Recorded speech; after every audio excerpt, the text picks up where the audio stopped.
বারুইপুরে BJP কর্মী খুনে গ্রেফতার বিজেপি কর্মী। পুলিশের জালে মূল অভিযুক্ত সুজন মণ্ডল সহ 4 জন। গতকাল রাতে গ্রেফতার সুজন মণ্ডল, কৃষ্ণা মণ্ডল, কনক মণ্ডল এবং অনিল নাইয়া। বিজেপি কর্মী খুনের পর থেকে উধাও ছিলেন পঞ্চায়েত সদস্য সুজন মণ্ডল। বারুইপুরে বিজেপি কর্মীকে খুনের ঘটনা, আর সেই খুনের ঘটনায় গ্রেফতার হলেন বিজেপি কর্মী। পুলিশের জালে মূল অভিযুক্ত সুজন মণ্ডল সহ 4 জন। আর এই মুহূর্তে সরাসরি চলে যাব আমাদের প্রতিনিধি হিন্দল দের কাছে। হিন্দল, 4 জনের বিরুদ্ধে কি অভিযোগ, তদন্ত এখন কোন পর্যায়ে?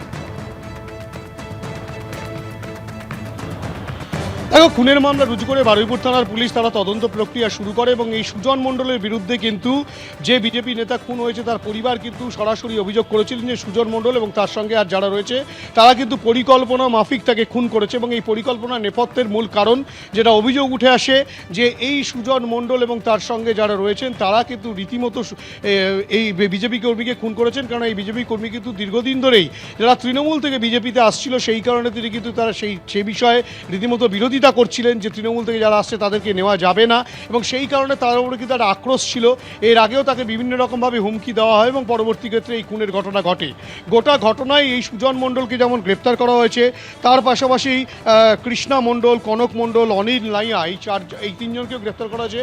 মোট এই 4 জনকে গ্রেপ্তার করে এই ঘটনার সঙ্গে আর কারা কারা রয়েছে সেই বিষয়টা তদন্তকারীরা যেমন খতিয়ে দেখছেন। তার পাশাপাশি শুধুই কি এই তৃণমূল থেকে বিজেপি আসার কারণে তিনি প্রতিবাদ করেছিলেন সেই কারণে খুন, নাকি ব্যক্তিগত কোনো আক্রোশ ছিল, নাকি এই দলের অন্দরেই কোনো একটা পুঞ্জীভূত ক্ষোভ ছিল যেই কারণে এই খুনের ঘটনা, সেই বিষয়টা কিন্তু তদন্ত করে দেখছেন বারুইপুরের তদন্তকারী দলের সদস্যরা। তারা কিন্তু এদেরকে জিজ্ঞাসাবাদ করবেন, এদেরকে নিজেদের পুলিশ হেফাজতে নেওয়ার জন্য আবেদন জানিয়ে তারা কিছুক্ষণ বাদেই বারুইপুর আদালতে এই 4 জনকে পাঠাবে, তেমনটাই পুলিশ সূত্রে খবর।